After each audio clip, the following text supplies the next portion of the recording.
TBC 클리닉 건강 365 오늘의 주치 파티마 병원 비뇨의학과 허경재 과장님과 함께합니다. 안녕하십니까? 안녕하세요. 파티마 병원 비뇨의학과 허경재 과장입니다. 예, 과장님 방광암이 단순하게 방광에 생기는 암이다 우리가 이렇게 알고 있는데 그게 아니라고 들었습니다. 일단 방광암이 무엇인지 그것부터 우리가 좀 짚고 넘어가야 할 것 같아요. 네, 일단 방광은 우리 골반에 깊숙이 위치하고 있는 장기인데요.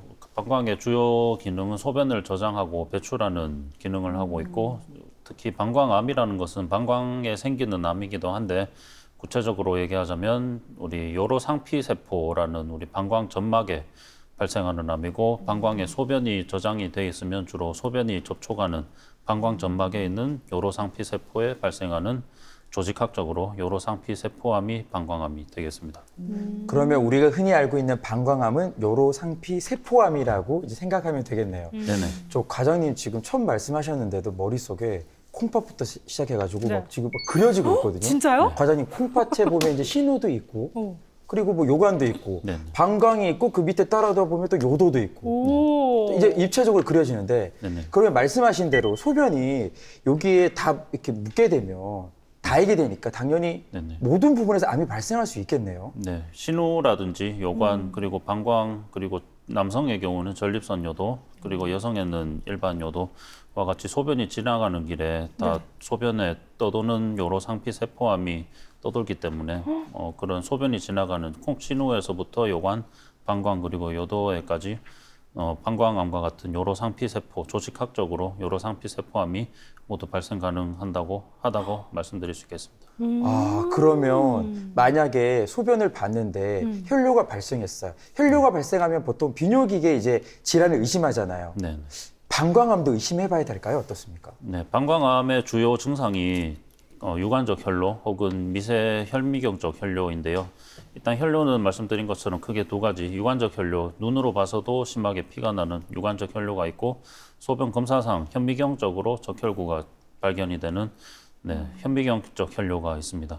그리고 그 두 가지, 그러니까 즉 혈뇨가 있으면 방광암을 일단은 의심해 봐야 되겠고요. 그리고 다른 방광암의 다른 증상으로는 방광이 자극돼서 생기는 증상, 예를 들어 소변을 자주 보는 빈뇨 증상, 혹은 소변이 급하게 마렵다, 혹은 소변을 볼 때 아프다 하는 배뇨통과 같은 증상이 있을 때에도 뭐 방광암을 의심해 봐야 되겠고, 혹은 그런 증상이 있을 때는 뭐 다른 여러 가지 질환도 생길 수 있겠지만 혈뇨의 원인이 워낙 다양하기 때문에 혈뇨의 원인은 뭐 여러 가지 여러 개의 염증, 예를 들어 신우신염, 방광염, 남성의 경우에는 전립선염, 그리고 요로결석 등 여러 가지 원인이 있고 특히 또 내과적 원인으로는 신장이 소변을 배출하고 피를 걸러주는 역할을 하기 때문에 그런 신장의 여과 기능이 이상이 있었을 때도 혈뇨가 생길 수 있겠습니다. 네. 그래서 일단 혈뇨가 생기면 일단 중장년층의 어르신들 경우에는 특히 방광암의 발생률이 높다고 알려져 있기 때문에 꼭 방광암에 대한 검사를 꼭 해보시는 게 좋겠습니다. 네. 방금 이제 혈뇨가 보이면 방광암을 의심해 봐야 된다 이렇게 말씀을 해주셨는데 근데 이런 경우도 있습니다. 눈으로 보이는 혈뇨는 없어요. 그런데 건강검진 상에서 혈뇨라고 나와가지고 네.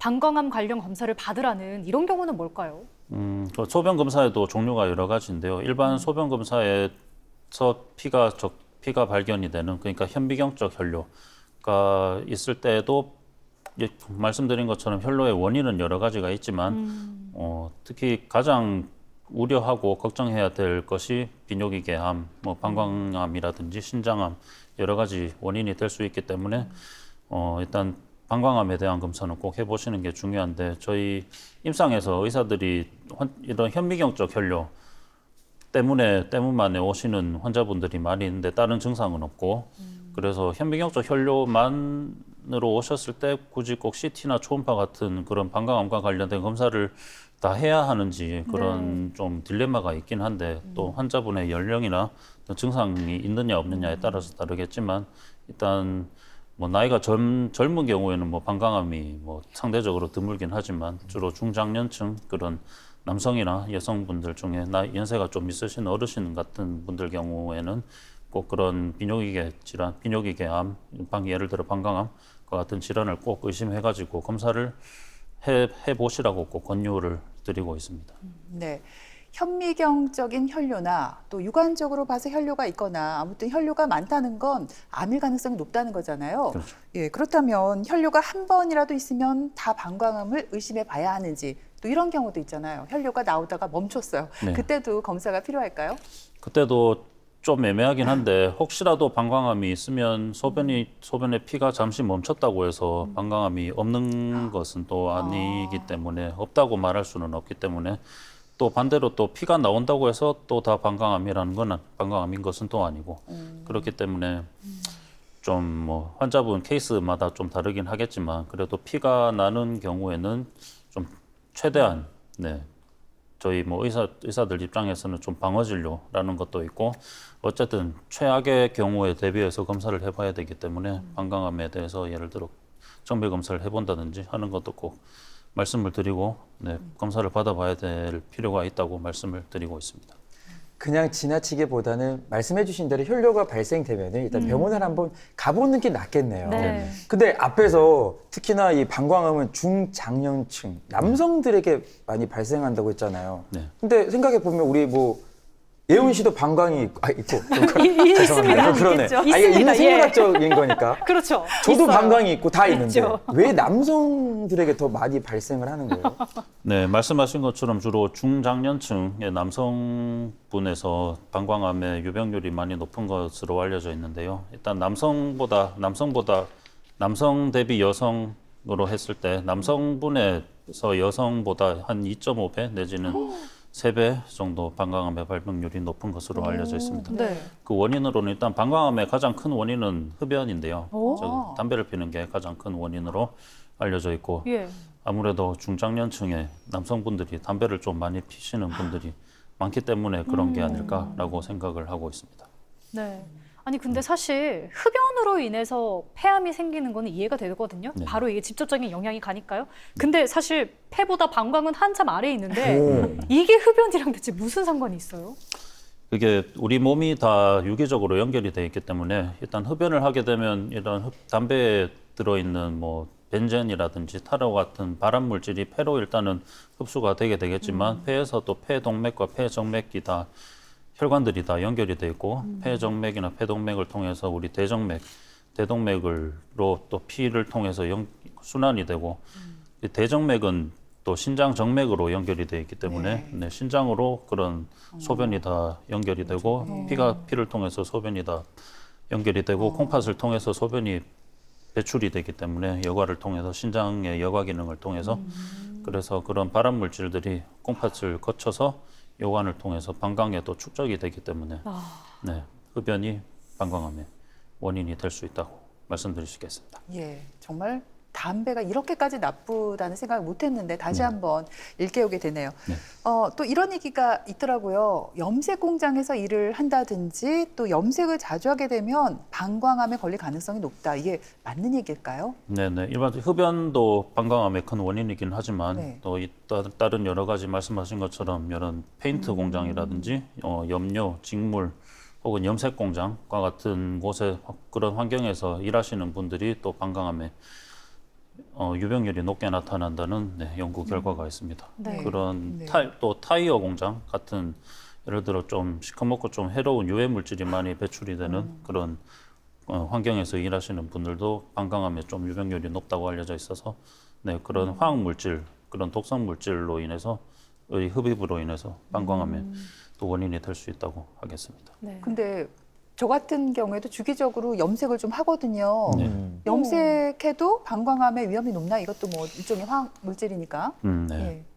저도 그게 좀 마음에 걸리긴 하는데요. 예. 일단 염색 자주 하시나요? 저도 가끔 하는 편인데 일반적인 좀 머리 염색 뭐 예를 들어 몇 달에 한 번씩 하는 정도는 크게 영향을 미치지 않는다고 알려져 있는데 그래도 혹시 모르니까 연관이 아예 없다라고는 할 수 없고 그걸 너무 자주 한다든지 또 아무래도 염색약도 좀 독한 화학 물질이 많이 있다 보니까 조금 조심해서 하신다거나 가급적인 뭐 천연 염료로 돼 있는 염색약으로 좀 하시는 게 좀 더 안전하지 않을까 생각합니다.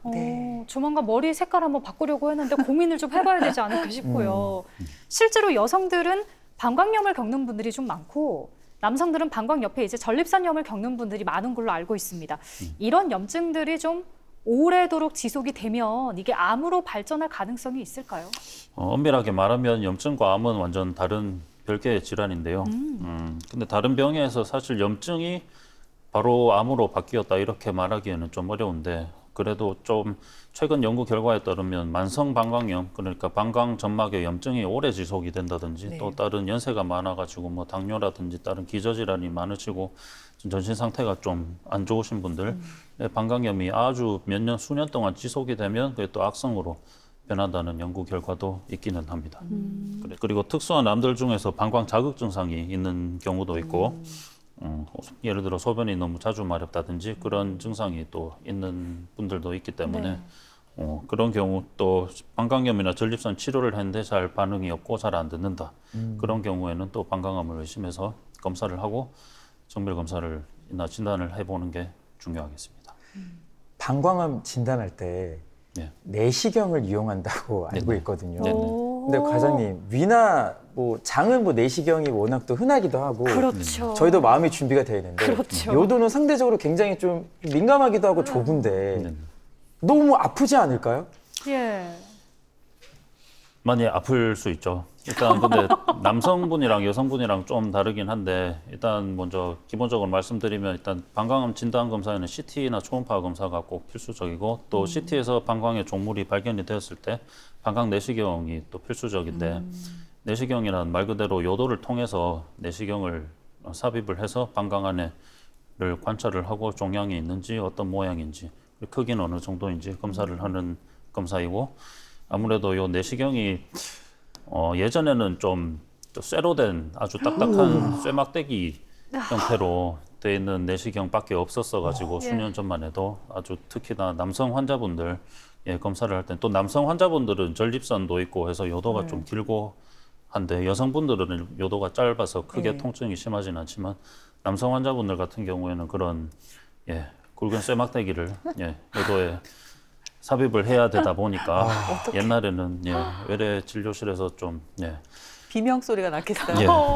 그런 적이 많았는데 정말요? 좀 비명도 지르고 이게 또 그 뒤에 대기하시는 환자분들도 무서운데 그게 더 무서워요, 사실은. 대기하는 게 더 무서워. 덜덜덜 마취 떠시고 같은 게 안 되는 예, 건가요? 보통 마취를 안 하고 외래 시술이다 보니까 예. 마취를 안 하는데 그래도 너무 심하게 아프신 분들에게는 또 마취를 해서 수술실에서 하기도 했습니다만 네. 일반적으로는 마취를 안 해가지고 그때는 옛날에는 좀 많이 아프셨고 했는데 요새는 연성 내시경이라고 영어로는 플렉서블이라고 해서 구부러지는 일반 요즘 위 내시경과 같은 그런 구부러지는 내시경이 많이 개발이 돼서 네. 도입돼서 사용되고 있어서 통증은 훨씬 많이 줄어들고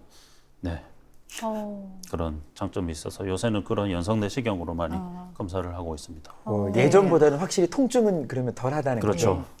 네, 네. 참 다행입니다. 네. 천원 씨는 이제 내시경 네. 검사 받아도 뭐 그렇게 비명 안 지르시겠어요? 잘 부탁드리겠습니다. 들어가기 네, 전부터 미리. 비명 지를 것 같은데요. 네.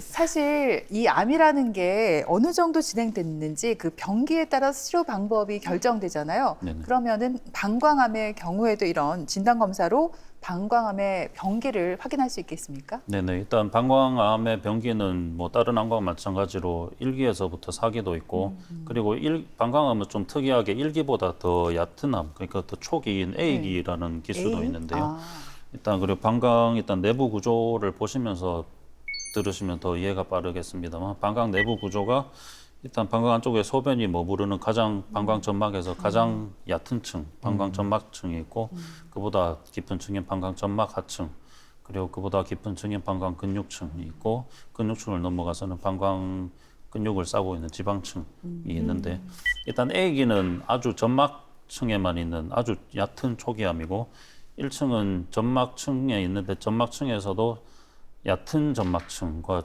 깊은 점막층이 있는데 깊은 점막층까지 갔을 때를 1기라고 합니다. 그리고 2기는 방광 근육층까지 갔을 때를 2기라고 하고 3기는 방광의 지방층까지 종양이 뿌리가 갔을 때 방광암 3기라고 하고 방광벽 전체를 다 넘어서 주위 장기 예를 들어 뭐 전립선이라든지 다른 자궁과 같은 외부 장기로 전이가 됐을 때는 4기라고 합니다. 그러면 이제 초기냐 아니면 진행이 됐느냐에 따라서 이제 다르겠네요. 네네. 초기에는 내시경 수술을 하고 나중에는 방광 적출 수술까지 고려한다고 들었는데 네. 구체적인 치료 방법도 궁금합니다. 네, 말씀하신 것처럼 일단 초기, 즉 A기나 1기에서는 주로 검사를 해서 방광 종양이 발견됐을 경우에는 내시경 수술을 시행을 하고요.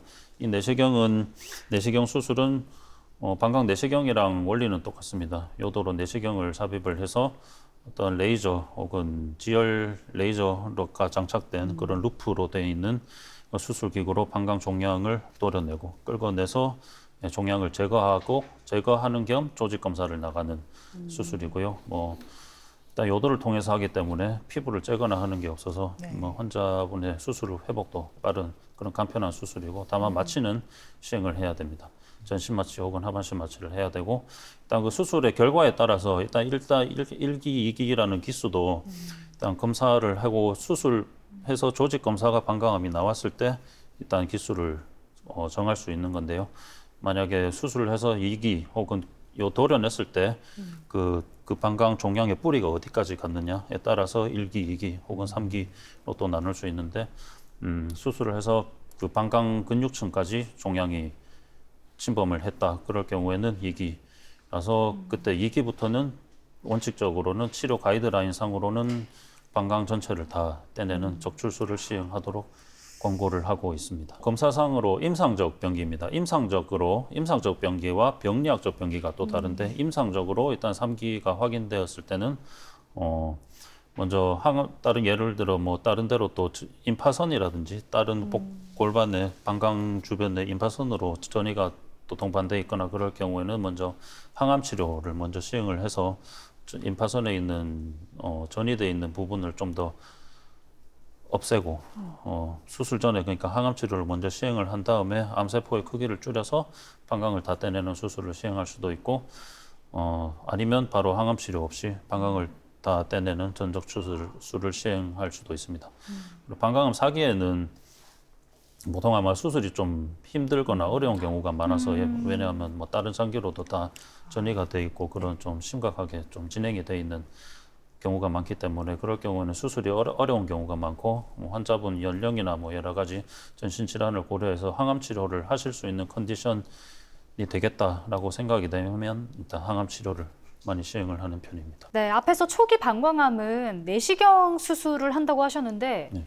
제가 듣기로는 내시경 수술을 했을 때 재발이 잘 된다고 들었거든요. 네. 그럼 솔직히 내시경 수술하는 의미가 없는 거 아닐까요, 과장님? 네, 말씀하신 것처럼 일단 방광암 자체의 재발률이 거의 20에서 30%로 알려져 있어서 재발이 매우 흔한 암으로 돼 있고 기수가 아주 낮은 1기 혹은 A기에서도 방광암 재발이 매우 높은 것으로 알려져 있습니다. 그래서 추적 관찰 예를 들어 몇 달, 3개월 혹은 6개월마다 내시경을 해서 또 재발이 됐을 경우에는 또 내시경 수술을 시행을 하게 되는데 소용이 없는 것은 아니고 만약에 이 종양을 계속 있는데 발견을 못하고 계속 놔두면 방광 종양의 크기가 계속 커지고 또 시간이 지나면서 소변에 떠도는 그런 방광의 종양 세포들이 떠돌면서 또 방광 점막에 착상을 해서 재발이 더 심해질 수 있기 때문에 내시 검사를 해서 재발이 확인됐을 경우에는 바로바로 내시경 수술을 해서 제거를 하는 것이 꼭 필요하겠습니다. 방광암 재발률이 20%에서 30%까지 되는지 몰랐어요. 분명히 재발이 잘 되는 데는 이유가 있을 것 같거든요. 네. 그 이유가 말씀드린 것처럼 방광암을 진단하기 위한 검사를 시행할 때 소변 검사도 물론 하는데 소변 세포진 검사라는 것도 시행을 하게 됩니다. 이 세포진 검사라는 것은 소변에 쉽게 말해서 암세포가 발견이 되는지 혹은 염증 세포나 다른 이상 세포가 발견이 되는지를 검사를 하는 것인데요. 방광암이 말씀드렸다시피 요로상피 세포암이 조직학적으로 가장 흔한 암이기 때문에 소변에 이런 요로상피 종양들이 둥둥 떠다니면서 방광이라든지 신우에서 요관으로 소변이 흘러내려가면서 신우에 또 재발을 하는 경우도 있고 만약에 신우암일 경우에는 신우암도 방광암과 같은 조직학적인 타입이 제일 흔합니다만 그리고 소변에 종양 세포들이 떠다니면서 방광의 점막에 착상을 해서 또 재발을 잘 하기 때문에 재발이 좀 흔한 것으로 저희가 학교 다닐 때 그 BCG 예방 접종, 결핵 예방 접종 같은 거를 했거든요. 그런데 이 내시경 수술 후에 재발 방지를 위해서 BCG 균을 방광에 어떻게 투입하는 치료가 있다고 들었습니다. 어떤 네네. 방법인가요? 네, 이 BCG 약물 치료가 저희가 방광을 보존하기 위해서 저희가 일종의 방광에 일종의 항암 약물을 주입하는 치료인데요.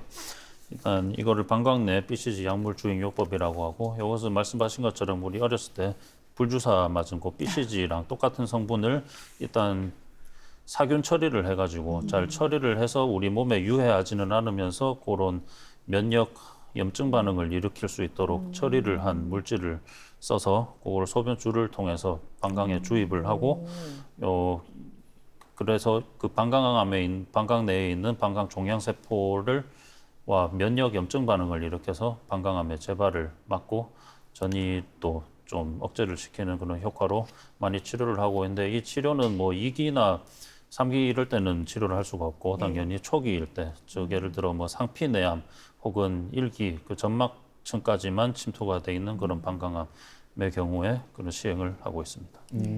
근데 이렇게 방광암 수술을 받고 나서도 정기적인 추적 검사를 위해서 내시경 검사를 해야 한다라고 저는 알고 있거든요. 이거 좀 힘든데 꼭 해야 되는지, 다른 네. 검사 방법으로 대체할 수는 없는지 궁금해요. 사실 환자분들이 뭐 연성 내시경이 많이 도입이 돼서 통증은 많이 줄어들긴 했지만, 그래도 많이 힘들어하시고 좀 통증을 많이 호소하시는 분들도 있어서 두려워하시는 분들이 많은데, 그래서 항상 방광 내시경을 계속 해야 된다 말씀드리면 곤혹스러워 하시는 분들도 많고, 그런데 보통 CT를 찍어서 이상이 없다고 하더라도 CT는 이게 한 장면당 5mm 간격으로 저희가 잘린다고 말씀을 드리는데, 아주 CT에서는 방광에 특별한 이상이 언뜻 없는 것처럼 보이더라도 내시경으로 검사를 하면 또 조그마한 방광 종양이 발견이 되고 하는 경우가 있기 때문에 좀 힘드시더라도 방광 내시경 꼭 받아보시라고 제가 환자분들에게 말씀드리고 있습니다. 방광 적출을 하고 나면 주변에도 저 이런 케이스가 있거든요. 소변 주머니를 따로 차고 이제 생활을 하시더라고요. 맞는 거죠, 그죠? 그렇습니다. 일단 방광이라는 것이 뭐 제일 중요한 기능이 이제 소변을 모아놓는 주머니 역할을 하는데, 그리고 그것이 첫 번째 기능이고, 두 번째는 모아놓은 소변을 몸 밖으로 배출시키는 일단 펌프 기능을 하는 것이 두 번째 기능입니다. 근데 그리고 방광 적출술을 하면 일단 방광을 다 떼내고 새로운 인공 방광을 만드는 수술이 많이 시행이 되고 있는데, 가장 전통적으로 많이 시행되고 있는 방법이 방광 전체 절제술과 회장 도관술이라는 수술입니다. 이 수술은 뭐 말단 회장을 우리 소화기관인 장, 즉 말단 회장을 한 20에서 30cm 정도 잘라서 그거를 동그랗게 인공 방광의 형태로 만들고, 그거를 방광의 소변 주머니를 차서 소변 나오는 길을 피부에 배 쪽으로 피부에 나오게 해서 여루 주머니를 차게 하는 수술이 되겠습니다. 네. 그 최근에는 또 전통 방식대로 이 소장을 이용해서 인공 방광을 아예 만들어주는 수술을 또 많이 하신다고 들었습니다. 네네, 말씀하신 것처럼 그런 수술도 많이 하고 있는데, 그것도 아까 말씀드린 회장 도가술과 소장을 절제하는 것은 똑같습니다. 소장 혹은 말단 회장을 한 30cm 정도 절제를 해서 인공 방광을 만들고, 그 수술은, 그 인공 방광 수술은 일단 요관을 새로 만든 인공 방광에 요관을 연결을 시키고, 요도도 그 방광에 연결을 시켜서 자연 배뇨를 하실 수 있게 그렇게 만들어주는 수술인데요. 그 수술에 일단 다 장단점이 있는데, 그 수술은 일단 뭐 아까 말씀드린 회장 도관술은 요로 소변 주머니를 계속 차고 지내셔야 되는 불편감이 있는데, 그런 소장을 이용한 인공 방광술, 요도를 연결시키는 수술은 자연 배뇨를 할 수 있는 게 가장 큰 장점이 되겠습니다. 사실 과장님, 모든 암이 그렇겠지만 치료를 잘 받는 것도 중요하지만 또 식단 관리가 참 중요하잖아요. 네네. 제가 듣기로는 방광암에 육식이 안 좋다고 들었거든요. 네. 맞습니까? 그게 단순히 육식이 방광암에 안 좋다는 것은 좀 잘못 알려진 얘기 같은데요. 일단 사람이 고기를 안 먹을 수는 없고, 일단 육식 자체가 안 좋다기보다 너무 육식 위주로 식단을 하신다거나, 예를 들어 뭐 고기나 기름진 음식을 너무 많이 먹는다, 혹은 고기를 태운 음식 같은 거를 너무 지나치게 많이 드신다, 이렇게 같은 경우에는 또 방광암 암에 또 안 좋은 영향을 끼칠 수도 있고 네. 그래서 그런 지나친 육식 위주의 식단이 안 좋다는 거기 때문에 육식과 채식을 골고루 섞어가지고 뭐 신선한 야채와 과일을 많이 드신다든지 하는 식단을 같이 병행하시는 게 좋겠습니다. 고기를 아예 안 드시지 말라는 게 아니라 적당히 육식과 채식을 섞어서 식단을 하시는 게 좋겠습니다. 네. 그리고 저는 이것도 여쭤보고 싶었어요. 왜 물을 많이 마셔서 방광의 소변을 빨리 이렇게 좀 빼내는 것도 방광 건강에 좋고 예방적 차원에서도 도움이 된다 이런 얘기를 들었는데 그럼 하루에 대체 어느 정도의 물을 마셔야 될까요? 네, 일단 방광암 환자분들한테 가장 강조하는 것 중에 하나가 물을 많이 드시라고 하는 건데요.